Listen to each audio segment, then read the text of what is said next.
Everyone should be concerned about this. Last night, plainclothes agents approached Mr. Khalil and his wife as they were coming back home. He's a student at Columbia University. She's 8 months pregnant.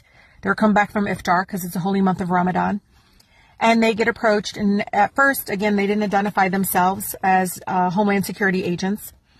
They proceed to threaten the wife before they take him into custody. We're finding out that information is coming out that they were revoking his student visa. Well, guess what? He doesn't have a student visa. He's a green card holder, a legal permanent resident. Again, they proceed to engage the attorney this way.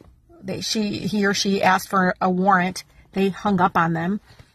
If you believe in constitutional rights, if you understand that they're targeting this person, and everyone knows he has been very vocal against the genocide of the Palestinian people in Gaza, and they're targeting him and refusing him constitutional rights, who's next?